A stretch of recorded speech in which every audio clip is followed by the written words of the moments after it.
Bonjour et bienvenue dans cette vidéo, je vous remercie de m'avoir rejoint. Alors on va passer un petit moment ensemble pour discuter de la fiscalité de la location courte durée au régime du LMNP, c'est-à-dire au régime du loueur meublé non professionnel. Cette vidéo ne concerne pas la fiscalité des entreprises, ni la fiscalité du LMP, c'est-à-dire le loueur meublé professionnel. Alors avant qu'on aille un petit peu plus loin, laissez-moi me présenter pour vous indiquer à qui vous allez avoir affaire tout au long de cette présentation.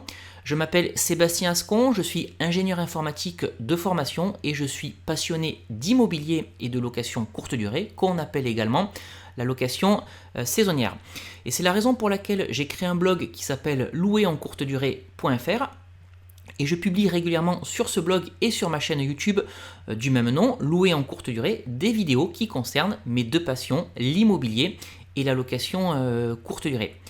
J'interviens également dans des conférences et j'anime également moi-même des conférences que j'organise. Donc on s'est peut-être déjà croisé sur l'un de mes séminaires de location courte durée ou on s'est peut-être également déjà rencontré sur des séminaires ou des conférences organisées par Cédric Anissette ou Olivier Seban. Donc voilà pour cette rapide présentation me concernant et je vous propose qu'on rentre tout de suite dans le vif du sujet et qu'on aborde la fiscalité de la location courte durée.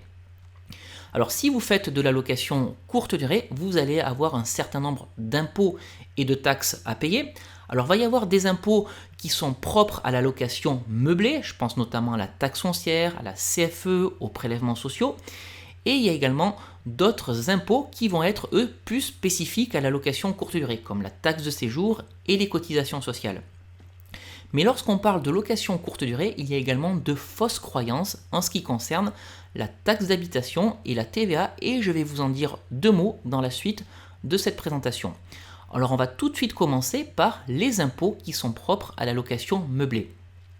Si vous faites le choix de faire de la location meublée, vous avez une taxe foncière à payer comme tout propriétaire d'un bien immobilier. Donc dès l'instant où vous faites de la location meublée ou de la location courte durée, puisque la location courte durée fait partie de la location meublée, vous avez votre taxe foncière à payer chaque année.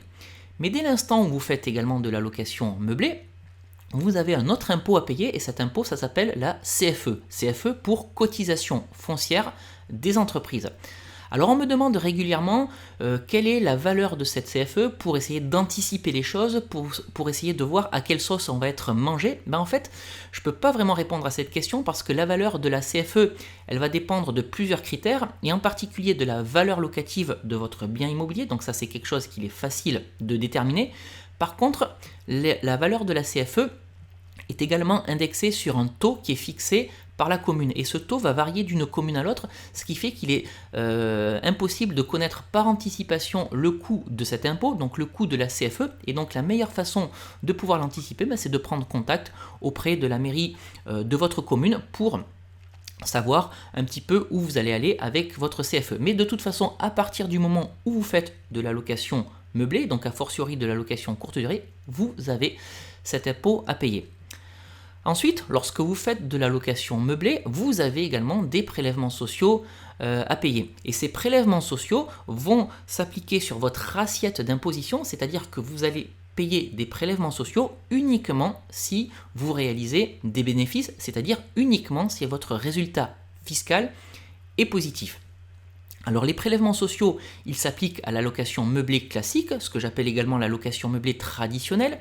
Il s'agit de la location meublée dans le cas où vous louez un appartement à l'année en location meublée, donc à un étudiant par exemple ou à un jeune actif.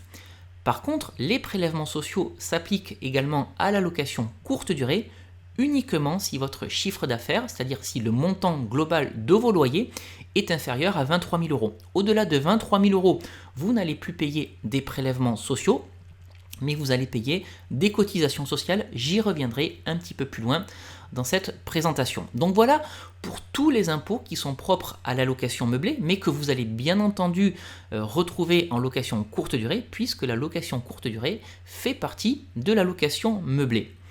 Alors il y a également des impôts qui sont propres à la location courte durée.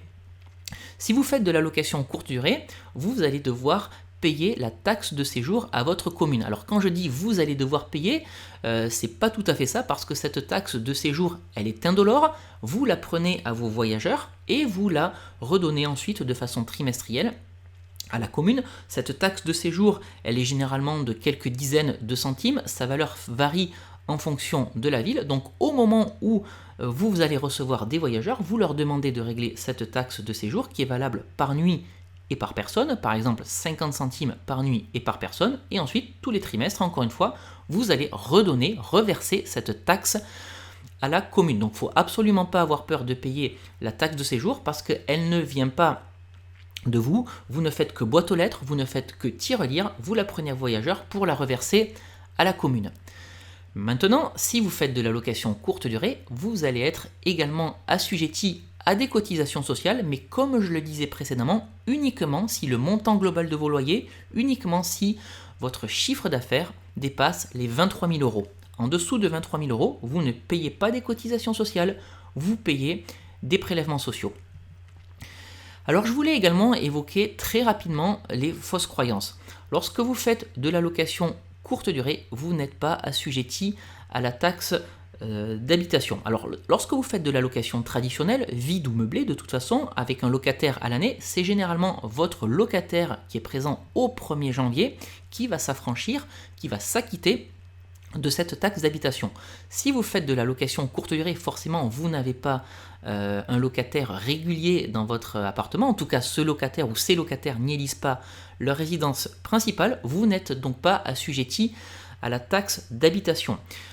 Alors pour être un petit peu plus exact, vous êtes assujetti à cette taxe d'habitation si vous vous réservez la jouissance de votre bien immobilier. C'est-à-dire que si vous décidez de bloquer les dates de votre calendrier, ne serait-ce qu'une nuit pour bénéficier de votre logement une nuit, alors cette nuit fera que vous serez assujetti à la taxe d'habitation. Et c'est exactement la même chose si vous décidez de bloquer les dates de votre agenda ou de votre calendrier pour recevoir de la famille ou pour recevoir des amis. Là, l'administration considère que vous vous réservez la jouissance de votre bien immobilier, alors à ce moment-là, vous serez assujetti à la taxe d'habitation.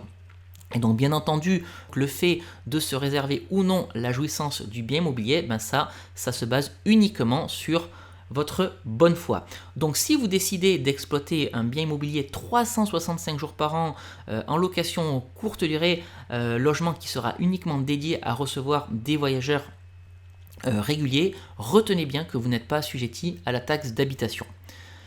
Alors il y a également une fausse croyance en ce qui concerne la TVA. On me demande régulièrement s'il faut payer la TVA lorsqu'on fait de la location courte durée. Alors pour être assujetti à la TVA, il faut offrir à vos voyageurs 3 des services ci-dessous.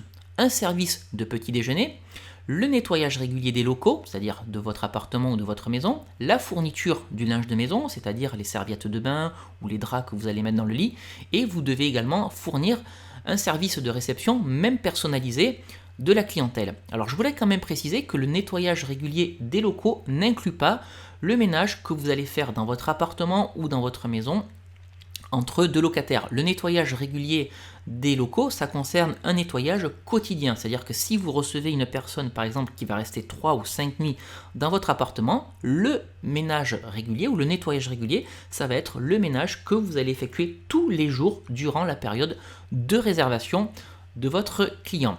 Donc voilà, si vous ne fournissez pas de petit déjeuner et comme vous n'avez pas de nettoyage régulier des locaux, vous n'êtes pas assujetti à la TVA. Alors maintenant, vous avez peut-être envie de fournir le petit déjeuner à vos voyageurs, donc vous pouvez l'inclure dans le prix de la nuit, mais vous ne serez assujetti à la TVA que si ce petit déjeuner est facturé comme un service complémentaire. Donc voilà pourquoi, lorsqu'on fait de la location courte durée, en tout cas en tant que loueur meublé non professionnel, on n'est pas assujetti à la TVA. Vous voyez, il est très simple de ne pas remplir 3 des services qui apparaissent sur votre écran. Donc voilà pour les fausses croyances en ce qui concerne la location courte durée. Alors maintenant, on va attaquer la partie imposition sur les revenus locatifs. Alors il faut considérer 2 niveaux d'imposition lorsqu'on fait de la location courte durée. Dans un premier temps, l'impôt sur les revenus locatifs et ensuite les prélèvements sociaux et les charges sociales. Si votre chiffre d'affaires est inférieur à 23 000 euros, vous allez être imposé sur vos revenus locatifs et vous allez être imposé sur des prélèvements sociaux. Maintenant, si votre chiffre d'affaires dépasse les 23 000 euros, vous allez toujours payer de l'impôt sur vos revenus locatifs, mais vous allez payer des charges sociales et non plus des prélèvements sociaux. Mais je vais vous expliquer dans la suite de cette présentation comment faire pour minimiser l'impôt, voire échapper à l'impôt. Alors ce que je vous propose tout de suite, c'est qu'on commence par le cas où votre chiffre d'affaires est inférieur à 23 000 euros. En dessous de 23 000 euros, l'administration fiscale, en fait, elle considère que les revenus que vous allez toucher de votre activité de location courte durée sont des revenus issus du patrimoine. Et en dessous de 23 000 euros, l'administration fiscale considère que votre activité ne peut pas être considérée comme une activité professionnelle. Alors, en dessous de 23 000 euros, vous allez avoir plusieurs régimes fiscaux qui s'offrent à vous pour la partie impôt sur le revenu. Dans un premier temps, le micro-BIC qui va se décliner en deux sous-catégories. Le micro-BIC standard sur lequel vous allez pouvoir bénéficier d'un abattement de 50% sur vos revenus locatifs et le micro-BIC pour un logement classé dans lequel vous allez pouvoir bénéficier d'un abattement de 71% sur vos revenus locatifs. Donc la différence entre le régime du micro-BIC à 50% et le régime du micro-BIC à 71%, c'est que dans le cas du régime à 50%, votre logement n'est pas étoilé. Vous savez, les logements classés 1 étoile, 2 étoiles, 3 étoiles, etc. Et dans le cadre du micro-BIC à 71%, pour bénéficier de ce régime, il faut que votre logement soit étoilé, 1 étoile, 2 étoiles, 3 étoiles. Il y a des organismes qui sont spécialisés pour classer votre logement, c'est-à-dire que ce sont des organismes qui viennent chez vous, qui regardent la qualité de votre logement, des prestations qui se trouvent à l'intérieur de ce logement, et en fonction de la gamme du produit, donc de la gamme de l'appartement, de la maison et des prestations, on vous attribue 1 étoile, 2 étoiles, 3 étoiles. Maintenant, vous pouvez également opter pour le régime du réel simplifié. Dans ce cas-là, vous n'allez pas pouvoir bénéficier d'un abattement, mais ça peut s'avérer plus intéressant parce que vous allez pouvoir déduire un certain nombre de charges et un certain nombre d'amortissements pour réduire au maximum votre assiette d'imposition. Donc, une fois que vous aurez choisi votre régime fiscal, comme je le disais précédemment, vous allez être assujetti à des prélèvements sociaux. Donc on va voir ça dans le détail tout de suite. On va commencer par le régime du micro-BIC. C'est le régime le plus simple car la déclaration d'impôt est très facile à réaliser. En revanche, l'inconvénient du régime du micro-BIC, c'est qu'il impose un résultat d'activité systématiquement positif, ça veut dire qu'il impose obligatoirement de réaliser des bénéfices et donc votre assiette d'imposition ne pourra jamais être ramenée à zéro.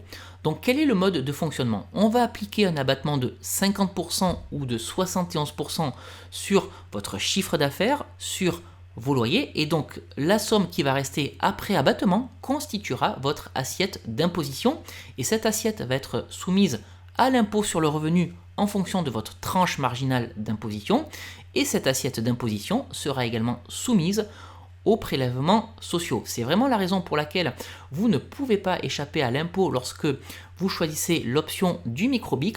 Comme vous avez uniquement un abattement, l'administration fiscale considère que vous allez systématiquement réaliser des bénéfices. Alors vous avez également le régime du réel simplifié qui est beaucoup plus complexe à faire au moment de votre déclaration d'impôt, et c'est vraiment la raison pour laquelle si vous choisissez ce régime, il faut absolument faire appel à un expert comptable. Alors l'option du régime réel simplifié, elle n'offre pas d'abattement comme je le disais il y a quelques instants. Par contre, elle permet de créer du déficit avec les charges et avec les amortissements de votre bien immobilier. Alors quel est le mode de fonctionnement? L'objectif en fait c'est de créer un maximum de déficit fiscal pour ne pas payer d'impôt sur les revenus locatifs. Alors qu'est-ce qu'on appelle le déficit fiscal? C'est tout simplement la différence entre votre loyer, vos charges et vos amortissements. Le résultat fiscal c'est les loyers moins les charges moins les amortissements. Et donc comment est-ce qu'on fait pour avoir un résultat fiscal négatif? Il faut tout simplement que votre loyer moins les charges moins les amortissements soient négatif. Si votre résultat fiscal est positif, alors vous allez avoir une assiette d'imposition qui va être soumise à votre tranche marginale d'imposition et aux prélèvements sociaux, mais par contre, si votre résultat fiscal est négatif, alors votre impôt sera égal à 0. Alors pour y voir un petit peu plus clair, on va prendre le cas d'un exemple. On va par exemple considérer que vous achetez un appartement de 80 000 euros et cet appartement, vous allez l'amortir sur 30 ans. Donc, vous allez pouvoir passer en amortissement pour cet appartement 2666 euros par an. 2666, c'est simplement la division entre 80 000 et 30. On va considérer que pour acheter cet appartement, vous devez payer des frais notaires qui s'élèvent à 6 400 euros. Dans cet appartement, vous avez prévu de faire des travaux pour 20 000 euros. Et vous allez amortir ces travaux sur 10 ans, c'est-à-dire que vous allez pouvoir passer en amortissement sur ces travaux 2 000 euros par an. Alors comment est-ce qu'on trouve 2 000 ? C'est tout simplement la division entre 20 000 et 10. Et on va également prendre en hypothèse que vous meublez cet appartement pour environ 5 000 euros et vous allez amortir le mobilier de cet appartement sur 5 ans. Et donc, vous allez pouvoir passer en amortissement sur les meubles 1 000 euros par an. 1 000, c'est la différence entre 5 000 et 5. Alors vous vous demandez peut-être comment savoir sur quelle durée amortir le bien immobilier, amortir les travaux et amortir l'ameublement. Ça, c'est votre expert comptable qui le fera pour vous. Maintenant, de notre côté, on va considérer que vous exploitez bien entendu cet appartement en location courte durée et cet appartement vous génère 15 000 euros de loyer à l'année, ce qui fait 1 250 euros de loyer par mois. Sur cet appartement, bien entendu, vous avez un crédit immobilier que vous remboursez et vos intérêts d'emprunt à l'année sont de 2 400 euros et vous payez sur cet appartement une taxe foncière de 600 euros par an. Je vais m'arrêter là pour les charges, mais bien entendu, lorsque vous faites de la location courte durée, il y a tout un tas d'autres charges à considérer, donc les frais d'abonnement Internet, les frais d'EDF, l'assurance du logement, les frais liés à votre prestataire de service, etc., etc. Vous avez tout un tas de charges à déduire, mais pour l'exemple de cette présentation, on va s'arrêter là. Donc regardons maintenant l'imposition en location courte durée de cet appartement si vous choisissez l'option du micro-BIC 50%. Donc dans ce cas-là, l'assiette d'imposition, elle va être égale à 50% de vos loyers, donc c'est-à-dire 50% de 15 000 euros, ce qui fait 7 500 euros. Donc une fois qu'on a notre assiette d'imposition, on va calculer la partie impôt sur les revenus locatifs en fonction de votre tranche marginale d'imposition. Donc j'ai pris par exemple 30% dans le cas de mon exemple, et donc l'impôt sur les revenus locatifs sera égal à 30% de 7 500 euros, ce qui fait 2 250 euros. Maintenant, comme on réalise moins de 23 000 euros de chiffre d'affaires, il faut également considérer les prélèvements sociaux qui sont de 15,5%. Donc 15,5% de 7 500 euros, ça fait 1 162 euros et 50 centimes. Et donc au global, votre impôt sera de 2 250 plus 1 162,50, ce qui fait 3 412,50 euros. Alors regardons maintenant ce qui se passe au régime du micro-BIC 71%. Dans ce cas-là, vous bénéficiez d'un abattement de 71% sur vos revenus locatifs, sur vos loyers. Donc votre assiette d'imposition sera égale à 29% de votre chiffre d'affaires, c'est-à-dire 29% de 15 000 euros, ce qui fait 4 350 euros. Et donc là-dessus, on va venir calculer la partie impôt sur les revenus locatifs en fonction de la tranche marginale d'imposition, donc toujours 30% dans mon exemple, donc 30% de 4 350 euros, ça fait 1 305 euros, et on applique également les prélèvements sociaux sur l'assiette d'imposition, donc 15,5% de 4 350 euros, ce qui fait 674 euros et 25 centimes. Et donc au global, notre impôt sera égal à 1305 plus 674,25, c'est-à-dire 1979 euros et 25 centimes. Alors regardons maintenant le cas du régime du réel simplifié. Le résultat fiscal, en fait, c'est le loyer moins les charges, moins les amortissements. Donc j'ai volontairement limité les charges dans le cas de mon exemple, c'est ce que je vous disais tout à l'heure. Donc on va avoir les loyers d'un côté et on va venir déduire les frais de notaire, les intérêts d'emprunt, la taxe foncière, l'amortissement du bien immobilier, l'amortissement des travaux et l'amortissement de l'ameublement. Ce qui fait que le résultat fiscal sera égal à 15 000 moins 6400, moins 2400, moins 600, moins 2666, moins 2000, moins 1000. Et donc notre résultat fiscal est négatif puisqu'il vaut moins 66 euros. Et donc dans ce cas-là, l'impôt sur les revenus locatifs, quelle que soit votre tranche marginale d'imposition, sera égal à 0. Et également, comme votre assiette d'imposition est égale à 0, puisqu'on a un résultat fiscal négatif, vos prélèvements sociaux seront égaux à 0. Ce qui fait que votre impôt sera égal à 0. Voilà comment ne pas payer d'impôt en location courte durée en choisissant le régime du réel simplifié. Donc j'insiste vraiment sur le fait que là, dans ce cas précis, j'ai volontairement limité la liste des charges, mais je vous expliquais il y a quelques minutes qu'il y avait tout un tas d'autres choses à déduire, comme les frais d'internet, les frais d'abonnement EDF, les diverses assurances, tous les produits ménagers que vous allez mettre dans votre appartement, les factures de votre prestataire de service, etc., etc. Ce qui fait que pendant un certain nombre d'années, vous n'allez pas payer d'impôt sur vos revenus locatifs, tout simplement parce que votre résultat fiscal pendant ces quelques années va être négatif. Donc maintenant, ce que je vous propose, c'est de faire une synthèse sur l'exemple qu'on vient de voir. Donc au microbic, 50% pour les 15 000 euros de chiffre d'affaires réalisé, l'impôt sera de 3 412,50 euros. Au microbic, 71%, cet impôt sera de 1 979,25 euros. En revanche, au régime du réel simplifié, cet impôt sera de 0.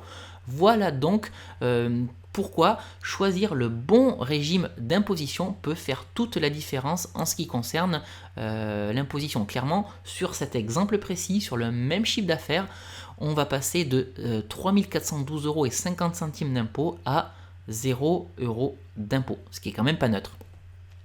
Alors ça, c'était pour la partie où votre chiffre d'affaires est inférieur à 23 000 euros. Ce que je vous propose de voir maintenant, c'est ce qui se passe lorsque votre chiffre d'affaires va être supérieur à 23 000 euros. Alors, en dessus de 23 000 euros, l'administration fiscale considère que les revenus issus de la location courte durée ne sont plus des revenus issus du patrimoine, mais elle considère qu'au-delà de 23 000 euros, vous exercez une activité professionnelle. Et donc là encore, il va y avoir plusieurs régimes fiscaux qui vont s'offrir à vous, mais ces régimes fiscaux, ce sont exactement les mêmes que ceux qu'on a vus précédemment. C'est-à-dire le microbic, qui va se décliner en deux catégories. Le microbic standard avec l'abattement de 50% si votre logement n'est pas étoilé, et le microbic avec abattement de 71% si votre logement est étoilé. Mais vous pouvez également faire le choix du réel simplifié de façon à pouvoir déduire tout un tas de charges et tout un tas d'amortissements. Et par-dessus ces régimes d'imposition, au-delà de 23 000 euros, il va falloir payer des cotisations sociales. Alors en ce qui concerne les cotisations sociales, vous allez avoir plusieurs options. Vous pouvez choisir l'option du régime général de la sécurité sociale et vous pouvez également choisir l'option RSI. Et dans cette option RSI, vous avez deux sous-options, soit l'abattement forfaitaire, soit le régime réel. Alors ce que je vous propose tout de suite, c'est qu'on regarde le régime général de la sécurité sociale pour la partie cotisation sociale. Alors pourquoi choisir ce régime général de la sécurité sociale ? Ça permet aux loueurs, c'est-à-dire aux personnes qui font de la location courte durée, qui exercent une activité salariée, de ne pas devoir s'affilier au RSI. En revanche, si vous choisissez cette option du régime général de la sécurité sociale, la limite de votre chiffre d'affaires ne pourra pas dépasser 82 800 euros. Au-delà de 82 800 euros de chiffre d'affaires, au-delà de 82 800 euros de loyer encaissé à l'année, vous devrez choisir l'option RSI. Mais on arrive quand même à faire beaucoup de choses avec un chiffre d'affaires de 82 800 euros. Alors vous vous demandez quel est le mode de fonctionnement pour le calcul des cotisations sociales. On va voir ça tout de suite. En fait, si vous choisissez l'option du régime général de la sécurité sociale, pour la partie impôt sur le revenu, vous êtes obligé de choisir l'option microbic. Alors microbic 50% ou microbic 71%, mais si vous faites le choix du régime général de la sécurité sociale pour les cotisations sociales, vous devez absolument prendre le régime du microbic. C'est imposé, vous ne pouvez pas faire autrement. Et avec cette option du régime général de la sécurité sociale, vos cotisations sociales sont calculées sur votre chiffre d'affaires. Alors on va regarder ensemble comment se calculent ces cotisations sociales basées sur le chiffre d'affaires. Eh bien, ça va dépendre en fait, encore une fois, si votre logement est étoilé ou si votre logement n'est pas étoilé. Donc si votre logement n'est pas classé, c'est-à-dire si votre logement n'est pas étoilé, vous allez bénéficier d'un abattement de 60% sur votre chiffre d'affaires et par-dessus tout ça, va falloir appliquer un taux de cotisation du régime général de la sécurité sociale. Maintenant, si votre logement est classé, c'est-à-dire si votre logement est classé étoilé, vous allez bénéficier d'un abattement de 87% sur votre chiffre d'affaires, ce qui est quand même plus intéressant.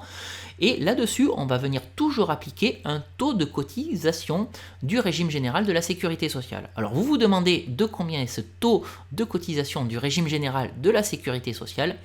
Il est de 45%. Alors tout ça n'est peut-être pas bien clair pour le moment. Et bien ce qu'on va voir, c'est tout ça au travers d'un exemple avec le cas d'un logement qui n'est pas étoilé, c'est-à-dire que pour la partie impôt sur le revenu, on est soumis au micro-BIC 50%. Alors, dans notre cas, on va prendre un loueur qui réalise un chiffre d'affaires de 30 000 euros. Ben, pourquoi 30 000 euros? Parce qu'on est au-dessus des 23 000 euros.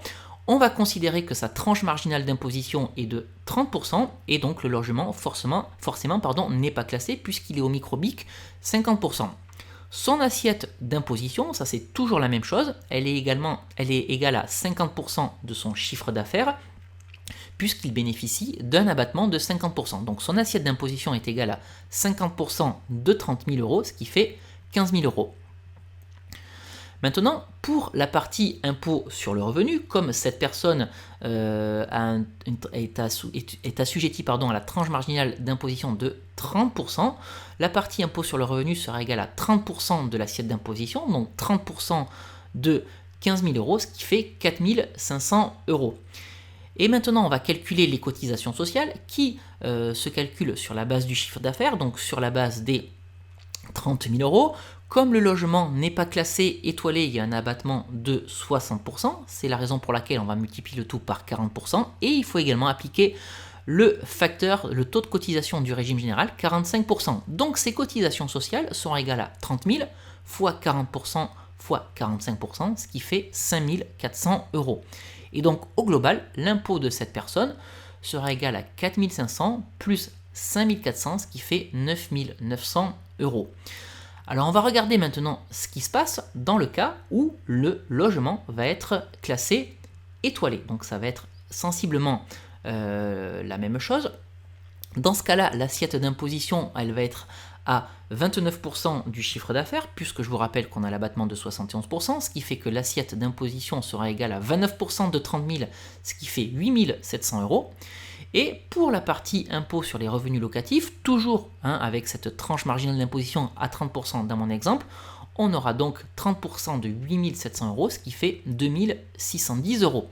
Et en ce qui concerne les cotisations sociales, vous n'avez plus un abattement de 60%, mais vous bénéficiez d'un abattement de 87%, ce qui est quand même plus important. Donc c'est la raison pour laquelle on va multiplier par 13%, et il faut toujours appliquer le taux de cotisation du régime général de la sécurité sociale. Donc les cotisations sociales seront égales à 30 000 fois 13% fois 45%, c'est-à-dire 1 755 euros. Et donc au global, l'impôt sera égal à 2 610 euros pour la partie impôt sur le revenu, plus 1 755 euros pour la partie cotisation sociale, ce qui aboutit à 4 365 euros. Alors ce que je vous propose de voir maintenant, c'est l'option du RSI avec abattement forfaitaire pour les cotisations sociales. Dans ce cas-là, vous allez avoir une limite de chiffre d'affaires. Si votre logement n'est pas classé étoilé, alors vous ne pourrez pas dépasser 33 200 euros de chiffre d'affaires.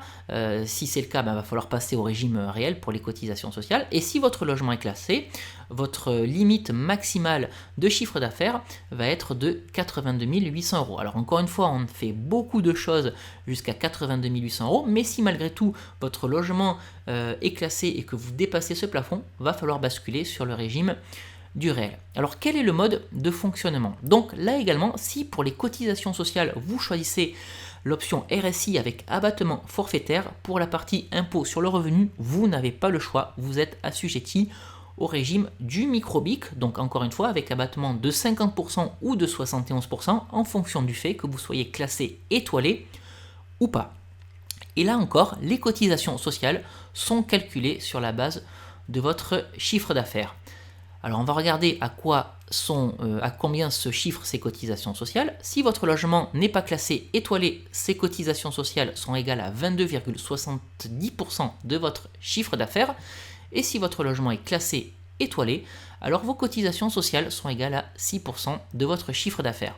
Et donc pour fixer les idées, là encore une fois, on va prendre un exemple et on va prendre exactement le même exemple qu'il y a quelques instants. Donc mon loueur qui réalise un chiffre d'affaires de 30 000 euros à l'année avec une tranche marginale d'imposition de 30%. Et donc, comme le logement n'est pas classé, on va regarder le cas du micro-BIC à 50%. Donc là, l'assiette d'imposition de mon loueur va être égale à 50% de son chiffre d'affaires, donc 50% de 30 000 euros, c'est toujours la même chose, et donc 15 000 euros d'assiette d'imposition. Donc on va maintenant calculer la partie impôt sur les revenus locatifs en fonction de la tranche marginale d'imposition, donc 30% de 15 000 euros, ce qui fait 4 500 euros. Et en ce qui concerne les cotisations sociales, comme le logement n'est pas classé étoilé, les cotisations sociales concernent 22,70% du chiffre d'affaires, donc 22,70% de 30 000 euros, ce qui fait 6 810 euros. Et donc au global, notre impôt sera égal à 4 500 plus 6 810, ce qui fait 11 310 euros. Alors regardons maintenant ce qui se passe si ce logement maintenant est étoilé classé, c'est-à-dire qu'on peut bénéficier d'un abattement de 71%. Donc là, l'assiette d'imposition, ça va être 29% du chiffre d'affaires, donc 29% de 30 000, ce qui fait 8 700 euros. Et pour la partie impôt sur les revenus, on va toujours appliquer la tranche marginale d'imposition, donc 30% de 8 700 euros, ce qui fait 2 610 euros. Et les cotisations sociales, comme le logement est classé, ne sont plus égales à 22,70% du chiffre d'affaires, mais uniquement 6% du chiffre d'affaires, ce qui est quand même beaucoup plus intéressant. Donc 6% de 30 000 euros, ça fait 1800 euros. Et donc au global, l'impôt sera égal à 2610 plus 1800, donc 2610 d'impôt sur le revenu et 1800 de cotisations sociales. Et donc on arrive à un impôt de 4410 euros. Voilà donc pour le RSI partie forfaitaire. Maintenant, je vous ai également dit au moment où j'ai attaqué la partie cotisation sociale que vous pouviez choisir l'option RSI au régime réel. Dans ce cas-là, vous n'avez aucune limite de chiffre d'affaires si vous choisissez cette option RSI régime réel. C'est-à-dire que vous pouvez faire 25 000 euros de chiffre d'affaires, comme 30 000, comme 50 000, comme 100 000, comme 500 000. Comment est-ce que cela fonctionne? Alors, si vous choisissez l'option RSI régime réel, vous devez obligatoirement choisir l'option du réel simplifié pour la partie impôt sur le revenu. Et dans ce cas-là, ça peut être beaucoup plus intéressant parce que les cotisations sociales, elles ne sont plus calculées sur la base de votre chiffre d'affaires, mais sur le résultat de votre activité. Et comme dans le cas du régime réel qu'on a évoqué dans la partie où le chiffre d'affaires était inférieur à 23 000 euros, tout l'objectif, ça va être de réduire le résultat fiscal de votre activité pour minimiser l'impôt. Alors vous ne pourrez pas arriver à zéro en ce qui concerne les cotisations sociales alors qu'on le pouvait avec les prélèvements sociaux, tout simplement parce qu'avec les cotisations sociales, avec le RSI, le minimum d'impôt est de 1045 euros par an. Et par contre, si votre résultat fiscal n'est pas nul, les cotisations sociales sont calculées sur la base de quelque chose d'assez simple qu'on va voir dans la suite de cette présentation et même dans la prochaine planche. Donc comment est-ce que sont calculées vos cotisations sociales? C'est tout simplement 0,4 divisé par 1,4 multiplié par votre résultat fiscal brut. Alors ne me demandez pas d'où sortent ces 0,4 et ces 1,4, c'est l'administration fiscale qui a sorti cette formule, je ne fais que vous la communiquer ici. Alors le résultat fiscal brut, c'est quoi? C'est tout simplement la différence entre le loyer, les charges et les amortissements, et votre résultat fiscal net qui va constituer votre assiette d'imposition, ça va être votre résultat fiscal brut, sur lequel on va enlever les cotisations sociales.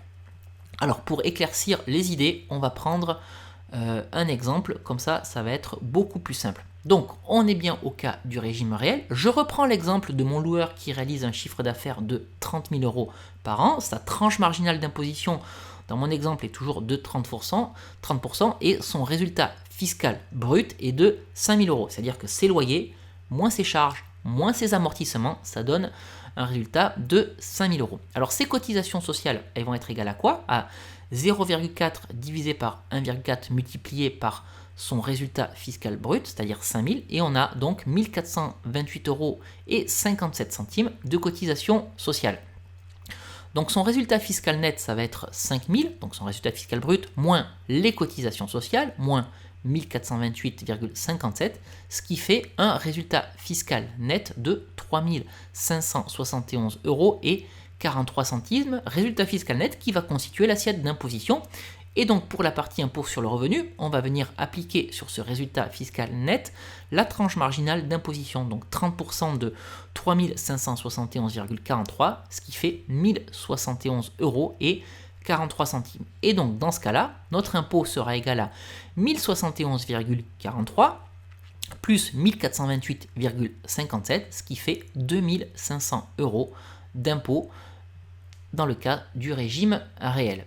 Alors on va prendre dans ce cadre du régime réel un autre exemple. L'exemple où le résultat fiscal brut de votre activité va être nul. C'est-à-dire que loyer moins charge moins amortissement va donner une valeur négative. Donc dans ce cas-là, vos cotisations sociales, c'est toujours 0,4 divisé par 1,4 fois votre résultat fiscal brut, c'est-à-dire 0. Mais comme on ne peut pas avoir 0 euros de cotisations sociales, le minimum est à 1045, donc vos cotisations sociales seront égales à 1045 euros. Donc votre résultat fiscal net est quand même de 0, donc votre assiette d'imposition est égale à 0, et donc pour la partie impôt sur les revenus locatifs, quelle que soit votre tranche marginale d'imposition, X% de 0, ça fera toujours 0. Et donc votre impôt sera égal à 0 pour la partie impôt sur les revenus locatifs, 1045 euros de cotisation sociale auxquelles vous ne pouvez pas échapper, mais la finalité, la totalité de votre impôt sera donc de 1045 euros. Donc ce que je veux qu'on fasse maintenant, c'est une synthèse de tout ce qu'on s'est dit sur la partie où votre chiffre d'affaires est supérieur à 23 000 euros, c'est-à-dire sur la partie où vous êtes assujetti à des cotisations sociales. Voilà donc les 6 exemples qu'on a vus ensemble précédemment dans cette présentation. Je vous rappelle que dans notre exemple, on a toujours un loueur qui réalise 30 000 euros de chiffre d'affaires à l'année et sa tranche marginale d'imposition est de 30%. Et donc vous voyez comment en fonction du régime fiscal que vous allez choisir, les résultats peuvent être totalement différents, puisque on va passer par de l'imposition à 9 900 euros, à 11 310 euros, et on peut descendre jusqu'à 1045 euros. Donc vraiment, le choix du régime d'imposition, c'est quelque chose de déterminant lorsque vous faites de l'immobilier, et donc déterminant également si vous faites de la location courte durée. Si je m'attarde sur les colonnes régime général, sécurité sociale et RSI, régime forfaitaire, vous voyez que si vous choisissez le régime du microbic à 50%, votre impôt sera bien plus élevé que le régime du microbic à 71%, puisqu'on a d'un côté 9 900 et 4 365 et de l'autre côté 11 310 et 4 310. Donc clairement, si vous optez pour le régime du microbic pour la partie impôt sur le revenu et ensuite pour la partie cotisation sociale, si vous choisissez le régime général de la sécurité sociale ou le RSI, régime forfaitaire, vous voyez bien que l'intérêt pour vous, ça va être de faire classer, étoiler votre logement. Qu'il s'agisse d'un appartement ou d'une maison, ce sera beaucoup plus favorable pour la partie impôt sur le revenu. Maintenant, regardez la partie RSI réelle. Donc pour bénéficier de la partie RSI réelle pour les cotisations sociales. Pour la partie impôt sur le revenu, vous devez également choisir l'option du réel simplifié. Et là, on voit que clairement, l'imposition est beaucoup plus favorable. On a 2500 euros d'un côté, je vous rappelle avec mon exemple où le résultat fiscal brut est égal à 5000 euros. Maintenant, si vous arrivez à être en déficit, votre imposition sera uniquement de 1045 euros. Et dès que vous faites de l'immobilier à grande échelle, j'ai envie de dire entre guillemets, en tout cas si vous souhaitez réaliser plusieurs opérations, l'objectif c'est de systématiquement être en déficit fiscal parce que vous fonctionnez comme une entreprise et donc tant que vous allez être en déficit fiscal, vous n'allez pas payer d'impôts ou en tout cas un minimum. Alors comment est-ce qu'on fait pour être systématiquement en déficit fiscal? Il faut acheter régulièrement des biens immobiliers parce que vous allez pouvoir amortir les intérêts d'emprunt, vous allez pouvoir amortir les travaux, vous allez pouvoir amortir le mobilier. Alors il arrive un moment où forcément on va arriver à un résultat fiscal qui va se rapprocher de zéro ou qui va être positif. Ce qu'on fait dans ces moments-là, boum, on refait des travaux ou on rachète un autre bien immobilier pour venir réduire, voire effacer totalement l'impôt. Voilà quelle est la stratégie à adopter pour ne pas payer d'impôts avec la location courte durée et avec l'immobilier en général de toute manière. Alors je voulais quand même préciser quelque chose, c'est que si vos emprunts sont récents, évidemment vous allez avoir énormément de choses à déduire. Donc auquel cas la partie du régime réel sera plus favorable. Maintenant, si vos biens immobiliers sont déjà remboursés ou s'il vous reste que quelques années à rembourser, peut-être que les régimes forfaitaires seront plus intéressants pour vous. Donc à vous de faire les calculs en fonction de ce qui sera le plus bénéfique. Mais encore une fois, vous voyez bien que se tromper sur un régime d'imposition est quelque chose qui peut vous coûter très cher. Et pour vous faire accompagner, donc vous pouvez faire des calculs rapides comme je l'ai fait dans le cadre de cette présentation, mais vous pouvez également aller consulter un expert comptable qui saura vous dire quel est le régime le plus intéressant pour vous. Alors justement, en parlant d'expert comptable, je voulais continuer cette présentation en vous parlant de l'expert comptable et du CGA. Parce que pour moi, c'est un tandem qui est très important lorsqu'on souhaite faire de la location courte durée ou de la location meublée, parce que ce tandem vous permet d'avoir une comptabilité propre et des résultats et des avantages fiscaux que je vais vous présenter. Alors vous vous demandez peut-être dans un premier temps, qu'est-ce que c'est qu'un CGA ? Un CGA, c'est un centre de gestion agréé, c'est-à-dire que c'est un organisme indépendant qui va vérifier les liasses fiscales de ses adhérents. Donc les liasses fiscales, c'est vous qui constituez votre liasse fiscale au moment où vous allez faire votre déclaration d'impôt. Et si vous faites appel à un expert comptable, c'est lui qui va émettre la liasse fiscale. Donc le CGA va regarder cette liasse fiscale avant de l'adresser à l'administration fiscale. Le CGA peut également vous apporter une aide ou une gestion sur votre activité au quotidien. Et ce qu'il faut savoir à propos de ce CGA, c'est que son adhésion, en fait, elle est facultative, elle est absolument pas obligatoire. Et l'adhésion, une fois que vous la faites, elle n'est pas valable un mois, elle est valable un an. Au bout de l'année, vous décidez de la reconduire ou non. Alors, je vais maintenant vous parler des avantages du tandem ou du binôme expert comptable CGA. Les avantages de l'expert comptable, c'est que vous allez avoir une comptabilité propre, vous allez avoir une comptabilité juste. Je pars du principe qu'à partir du moment où vous passez tout un tas de choses en charge, en amortissement, il est intéressant et plus judicieux de faire appel à une personne dont c'est le métier. Ça va vous faciliter grandement votre déclaration d'impôt. Maintenant, si vous faites appel à un CGA, il y a également des avantages parce que si vous faites appel à un CGA, vos revenus locatifs ne seront pas majorés de 25%. Alors, je vais m'expliquer.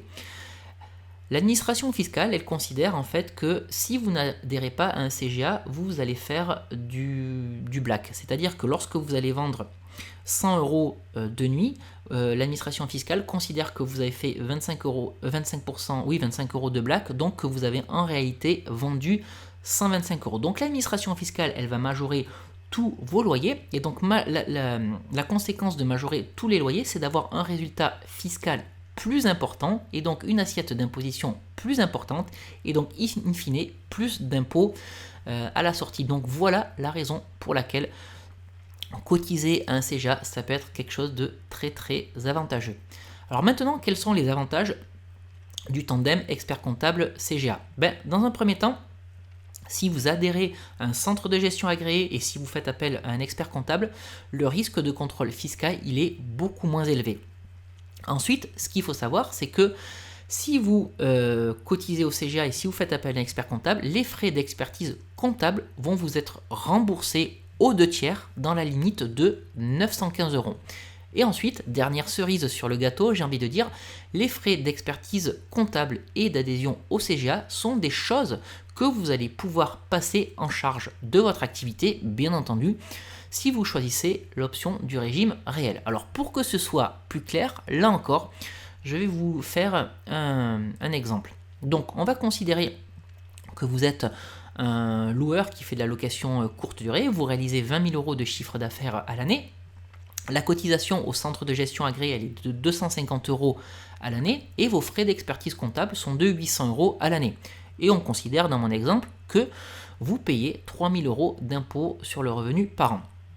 En étant au régime réel, vous allez pouvoir passer en charge les frais d'expertise comptable et les frais de cotisation au CGA, donc 800 plus 250, c'est-à-dire avoir 1050 € de charges en plus sur votre activité pour venir réduire votre assiette d'imposition. Donc ça, c'est quand même un bel avantage.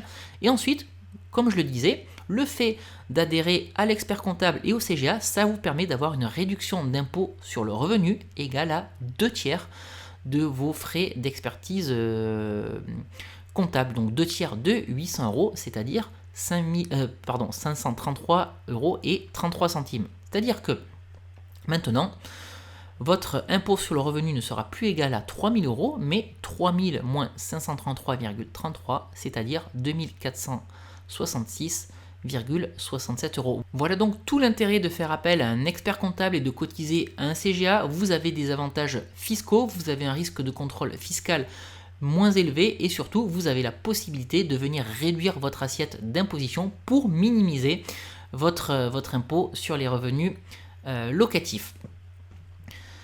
Alors je voulais conclure cette présentation en vous disant qu'il faut absolument faire le bon choix pour la fiscalité. Je l'ai déjà évoqué à plusieurs reprises. Le choix de votre régime fiscal va conditionner fortement votre imposition. Ce n'est pas un choix que vous devez faire à la légère. Faites-vous accompagner au besoin. Ensuite, ce qu'il faut retenir de cette présentation, c'est que si vos emprunts sont récents, le choix du régime réel sera certainement le choix le plus intéressant pour vous. En revanche, si vos emprunts sont avancés ou si vos emprunts sont soldés, le choix du micro-BIC sera alors le choix le plus judicieux pour vous parce que c'est avec le micro-BIC, si vos emprunts sont avancés ou soldés, que vous allez payer le minimum d'impôt. Alors pour être certain de ne pas se tromper, pour être certain d'optimiser votre fiscalité, le mieux c'est quand même d'anticiper les choses et donc le mieux également, encore une fois, c'est de se faire accompagner par un professionnel qui saura vous dire quel régime fiscal choisir, qui saura vous dire quelle est la situation qui va être la plus intéressante pour vous, mais également ce professionnel sera capable de minimiser votre assiette d'imposition. Ce professionnel, expert comptable en l'occurrence, sera capable de réduire au maximum votre impôt sur les revenus locatifs. Voilà donc tout ce que je voulais partager avec vous sur la fiscalité du loueur meublé non professionnel en location courte durée. J'espère que cette présentation assez complète vous aura plu et puis je vous souhaite à tous de très très bons investissements.